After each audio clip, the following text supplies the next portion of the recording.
Larry and Danny Rains were two brothers from the town of Kalamazoo in Michigan. Their names might not be as well known as Ted Bundy or Jeffrey Dahmer, but their story is just as grim. Just like those notorious killers, these boys grew up in a home where chaos was the norm and love was a rare and dangerous thing. While the origins of their story might seem familiar at first, the twists it takes are anything but ordinary.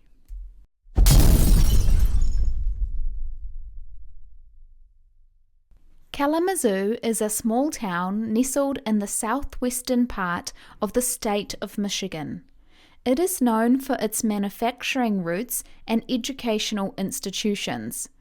Back in the mid-20th century, it was an industrial hub and home to factories, paper mills, and pharmaceutical plants. During the 1940s and 50s, the city became like many others in America, where the divide between the rich and poor became more noticeable. While the industrial sector attracted new families to the area, the city developed pockets of poverty and neighborhoods where crime and alcoholism were common. Families in these areas often struggled with economic hardships, broken homes, and a lack of social support. It was in this environment that the Rains brothers were raised. Danny Rains was born on the 20th of October 1943. He was the oldest of the two boys, but he was not his parents' first child. That title belonged to his older sister, Shirley. The first two children seemed to get along well enough, but the family dynamic changed significantly when Larry was born 18 months after Danny. From day one, Danny and Larry were compared and pitted against each other. Even when they were infants, their father would comment on how one talked before the other, or how the younger boy was much smarter than his older brother. 2 years after Larry was born, one more sister arrived and made them a family of 6. The Rains family lived in one of the more challenging parts of town, where work was hard to come by and kids were often left to their own devices, while their parents drank, dealt, or simply weren't in the picture to begin with. Even in this context, the Rains family seemed normal enough. The kids went to school and they seemed to be taken care of. But you all know what's coming next. Behind closed doors, life in the Rains household was anything but normal. See, the head of the family, Mr. Rains, was a drinker. A big-time drinker. You've heard about parents who drink all night, come home, beat their partners and their kids, say sorry, and do it all again the next night. You might have even experienced it yourself. But that wasn't him. He was one of those drinkers who never apologized, didn't see anything wrong with what he was doing, and only got crueler as the years went by. In fact, he didn't need to drink to be mean. He was a bully all the time. He thrived on control and intimidation, and he used his temper to keep everyone in the house on edge, especially his two boys. As Larry and Danny grew out of infancy and into childhood, their father put them in a position where they were forced to fight for any scrap of attention he might offer, good or bad. They became extremely competitive, each of them desperately trying to outdo the other in a bid to win their father's approval.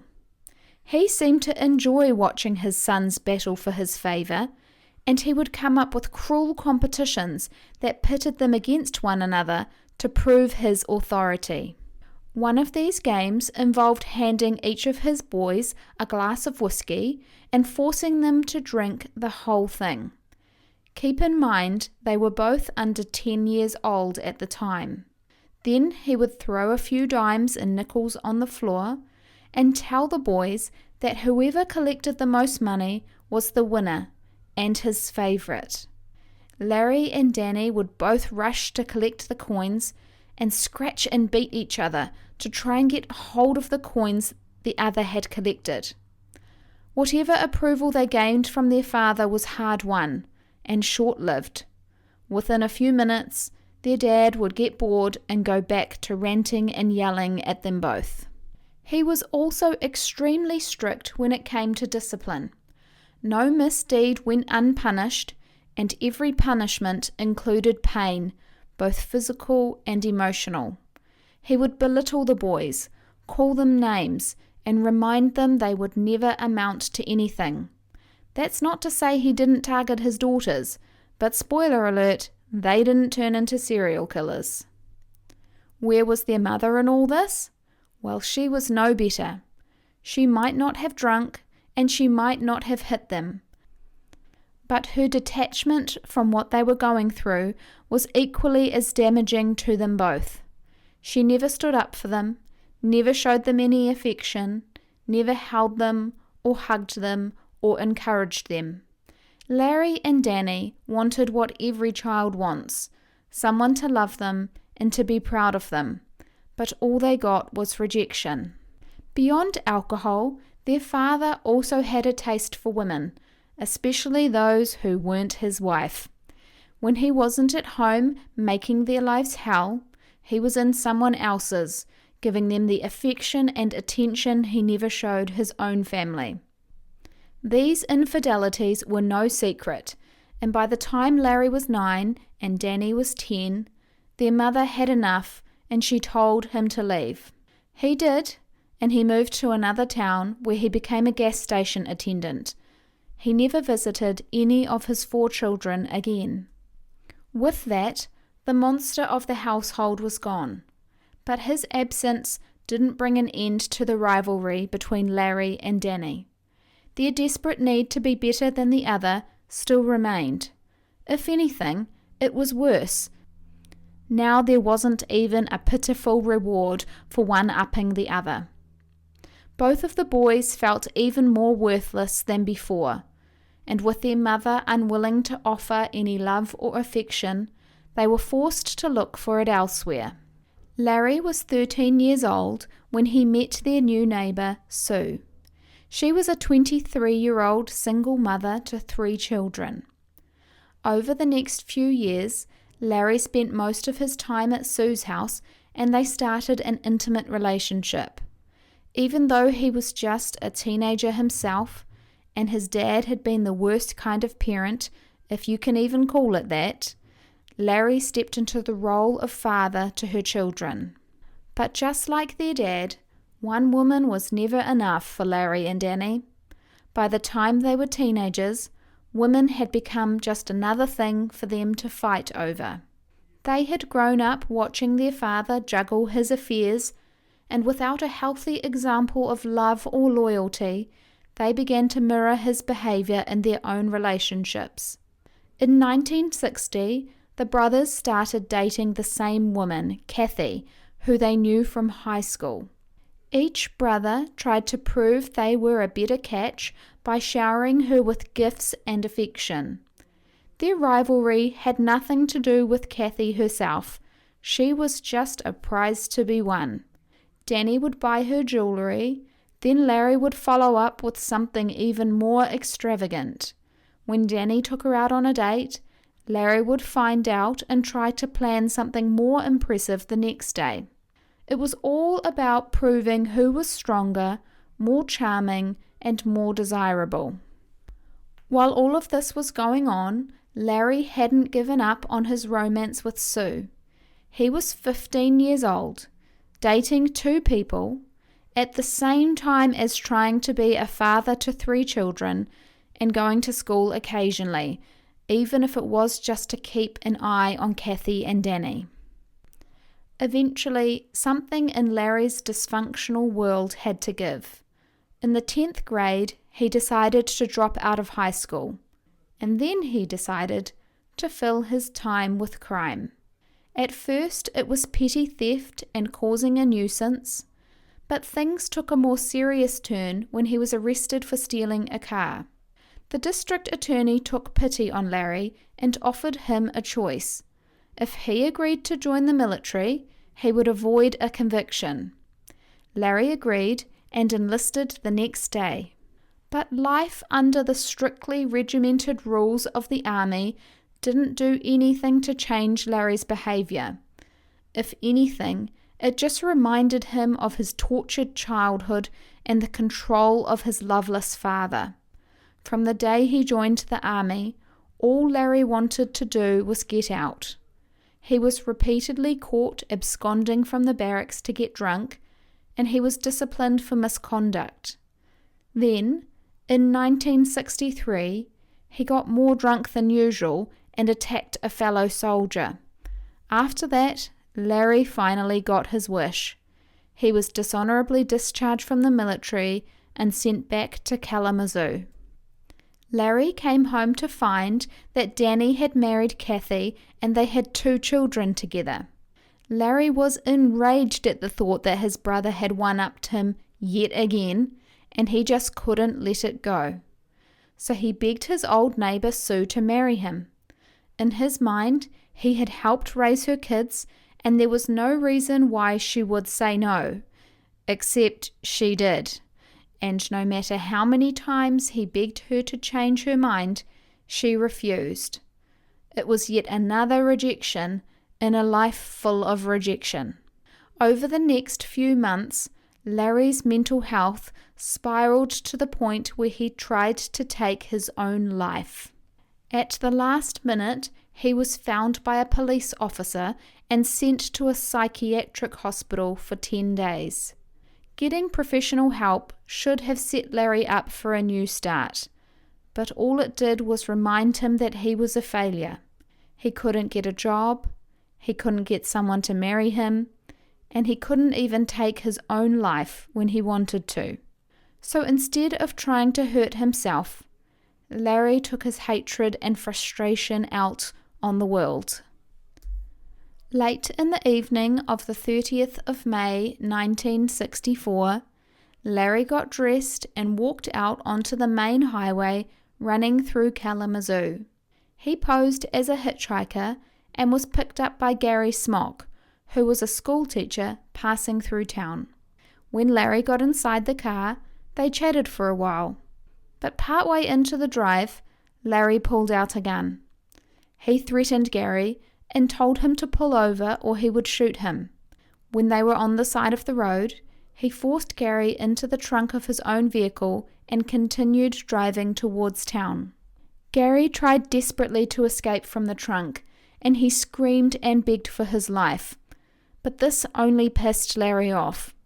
Eventually, he pulled over to the side of the road, dragged Gary out of the trunk, and tied him up. In the gravel on the side of the road, he shot him twice in the back of the head. Those shots killed Gary instantly. When Gary was dead, Larry put his body into the trunk, got back into the car, and drove 60 miles to Elkhart in Indiana. He needed fuel, so he stopped at a gas station, but after filling the tank, he shot the attendant twice in the back of the head, the same way he had just done to Gary. It wasn't until 5 p.m. the next day that a patrol officer noticed an abandoned vehicle on the side of the road. He pulled over to investigate and noticed there were papers scattered over the front seat, as well as bloodstains on the dash and on the car's upholstery. The officer's gut told him something was wrong with the scene, so he arranged for the car to be towed to a nearby police station for examination. Purely by coincidence, if you believe in such a thing, Gary's wife arrived at the same police station to file a missing persons report at the exact time the vehicle was towed into the lot. She pointed out the car and told the officers it belonged to her husband Gary, who she hadn't seen or heard from since the day before. When the officer who discovered the vehicle told them about the blood and papers inside the car, they decided to take a closer look there and then. When they popped the trunk, they found Gary's body stuffed inside. Earlier that morning, customers at the gas station in Indiana had discovered the body of Charles Snyder lying cold and bloodied on the floor. and it appeared as though the station had been the target of a robbery. Initially, the two murders seemed completely unrelated. After all, they had occurred in different states, and there was no reason for the two counties to discuss the shootings with each other. Each department focused on finding their killer, unaware they were both searching for the same man. Their manhunts ended up being easier than they anticipated, thanks to Larry himself. He had ditched Gary's car and body on the side of the road and hitchhiked to an acquaintance's home in Kalamazoo. Almost as soon as he arrived, he told his friend that he had shot two people and that he was going to end his own life. But before he got the chance to follow through, the friend rang the police and told them about Larry's confession. Officers showed up to the house and arrested Larry for murder. When they got him to the station, they discovered that the watch and shoes he was wearing matched the description of missing items which had been taken from Gary. To Larry's credit, he didn't resist arrest, and he repeated his confession that he was responsible for shooting Gary. Fingerprints from inside Gary's vehicle were also a direct match to Larry. But then Larry dropped another confession, or should I say 4. He admitted he had killed 4 other gas station attendants during his time posing as a hitchhiker. There was Vernon LeBen, who was found lying wounded on the floor of a gas station in Michigan a month earlier. Vernon was an active duty Air Force member stationed at Fort Custer in Michigan. He was alive when he was found, but sadly he died later that day in hospital without regaining consciousness. Larry told them there was another victim in Nevada and Kentucky, and the final one was in Indiana after he had killed Gary. This was the moment when the two murders were connected. When the information about Larry's confession was shared with the investigators in Indiana, they were able to confirm that the caliber of the weapon used in both shootings was the same. The murders were also connected by the MO of both victims being shot twice in the back of the head. When Larry was asked why he targeted gas station attendants specifically, he said they reminded him of his father. He also told the police that he felt helpless and lonely after his girlfriend refused his marriage proposals. Poor guy. Despite Larry's confession to the murders of 5 people, he was only charged with 1 count of murder. In all my research, I cannot find out why this was. Ultimately, he waived his right to a lawyer and pleaded not guilty by reason of insanity. The court ordered he undergo a psychiatric evaluation, which declared that Larry was insane. In court, Larry blamed his mental health issues on his traumatic childhood. He also said that if the authorities had done more to help him after he tried to end his own life the first time, then he would never have killed anyone. In other words, he refused to take any responsibility for the killings, and he never apologized or showed any remorse. It's unclear why his insanity diagnosis was overlooked, but he was found guilty of murder and sentenced to life in prison. But he appealed his conviction, and it was overturned thanks to an issue with his lawyer not being present when the psychiatric evaluation took place. During Larry's second trial, he seemed to realize that his not guilty plea wasn't going to work again, and he decided to plead guilty. He also said that he would not have confessed if he knew he would be imprisoned. He wanted to be sentenced to death instead. Thankfully, Larry was resentenced to life in prison. In 1971, he changed his name to Monk Steppenwolf in honor of a German book about a man with multiple personalities. Even with Larry safely locked up in jail, the community of Kalamazoo wasn't safe. Now, It was Danny's turn to show the world what he was made of, and he wasn't about to let the opportunity to one-up his brother again slip by. In the late 1960s, a few years after Larry was locked up, Danny began to demonstrate some concerning behavior. He got agitated easily and took his frustrations out on his wife, just like his father had. But Danny took it one step further when he added sexual deviant to his list of favorite pastimes. In 1968, he attacked a teenage woman and hijacked her car at gunpoint. He attempted to drive out of the town to SA the woman, but she was able to escape. She immediately notified the authorities and identified Danny as her attacker. He was charged with felonious assault and sentenced to 3 years imprisonment. By the time Danny was granted parole in 1972, Kathy had divorced him. What he didn't know was that Kathy had actually been keeping in touch with Larry throughout her marriage to Danny. They had stayed in touch by writing letters to each other to and from prison. Danny was out of jail, but he had nowhere to go. Ironically, he managed to land a job as a gas station attendant.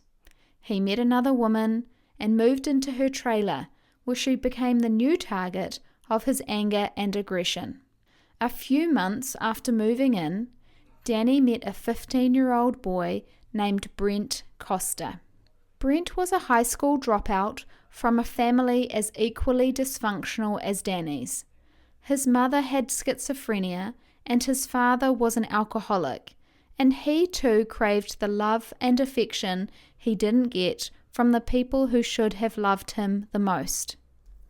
When Brent met Danny, he saw the protective big brother figure he'd always longed for, and it didn't take long for the two to form a close bond.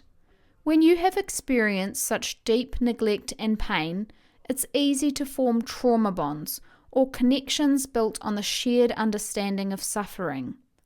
But where Brent saw Danny as a big brother, Danny saw Brent as an easily influenced accomplice. After knowing each other for a few weeks, Danny asked Brent to come and live with him in the trailer. Brent was eager for connection and stability, and he quickly agreed. Once Brent moved in, the bond between them only deepened, but it was built on a dangerous foundation. Danny started to introduce more sinister ideas to their daily conversations. He would frame them as adventures or tests of loyalty, just like what his father had done when he pitted Larry and Danny against each other as children. It was transactional.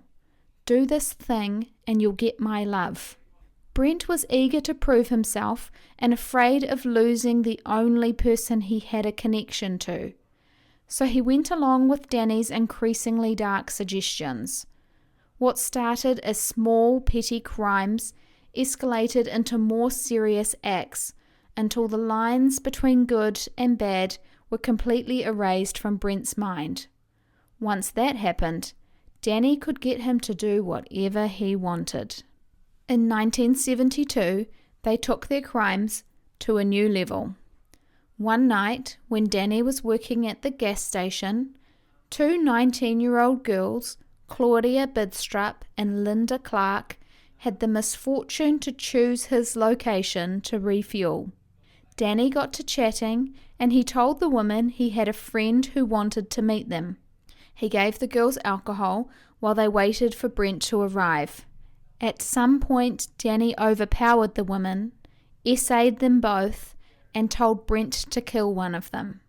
Brent tried to strangle the woman with a rope, but he couldn't bring himself to go all the way. Danny did not have the same hesitation. He made Brent hold the woman down while he finished the job. By the end of the night, both of the girls were dead. After that, Danny and Brent wrapped their bodies in blankets. Then they shoved them into the back seat of Linda's car and drove it to a rural area near Galesburg and walked back to Kalamazoo. It was 2 weeks before a motorcyclist discovered the abandoned vehicle. By then, the thrill of the kill had worn off, and Danny and Brent were ready to move on to a new victim. This time it was an 18-year-old hitchhiker who was passing through town. They forced Pamela Fairnow into their car, took her to the woods and essayed her. This time, Danny suffocated her with a plastic bag. Because the MOs of these assaults and murders were so different, they might never have been connected, if it wasn't for Brent this time. Brent struggled to come to terms with what he had done. Even though he had joined in on the attacks, he had known what he was doing was wrong. Over the space of a couple of months, he told several prostitutes what he and Danny had done together. What he didn't know was that one of his favourite street workers was a police informant. She told the authorities what Brent had said, and they were able to connect his story with reports of missing or murdered women in the area. When the connection was made, Brent was brought in for formal questioning. During his interview, he confessed to the 3 murders and implicated Danny as his accomplice. Brent also told the investigators that Danny had told him about another essay and murder he had committed on his own earlier in the year. That victim was 28-year-old Patricia Houck. With Brent's statement, Danny Rains was arrested and charged with 4 counts of murder. Unlike his brother, Danny refused to admit to any wrongdoing. He denied any involvement and said if something had happened, it was all Brent's doing. Danny's murder trial got underway in 1973.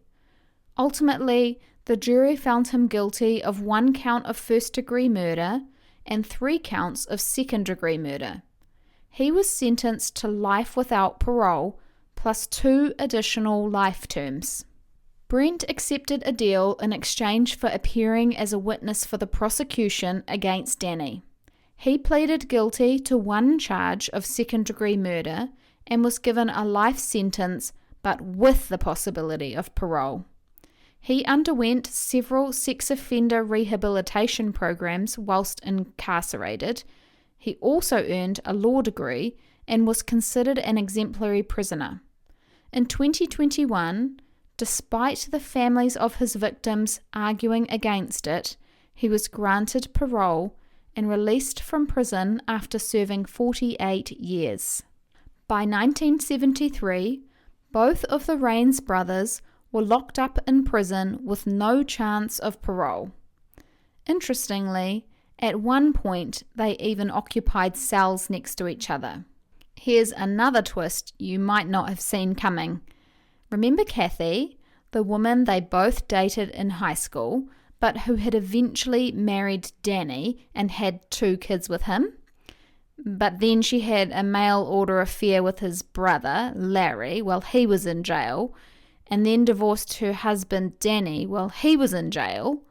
Well, in 1976, Kathy and Larry, who was now called Monk Steppenwolf, got married.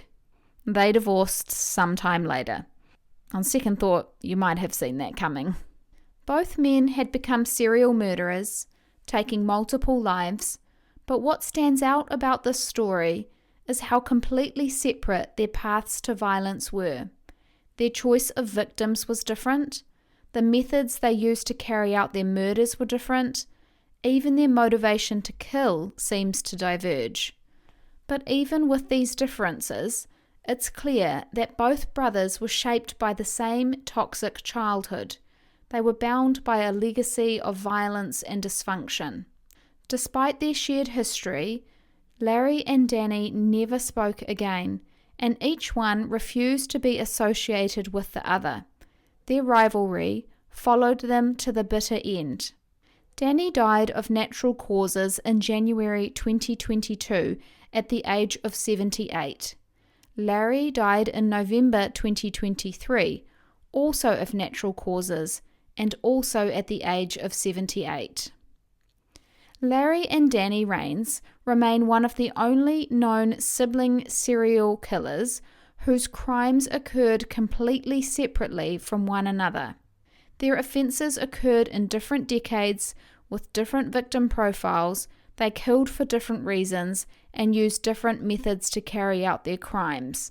With everything you know about the Rains brothers, do you believe they were born or raised to be killers?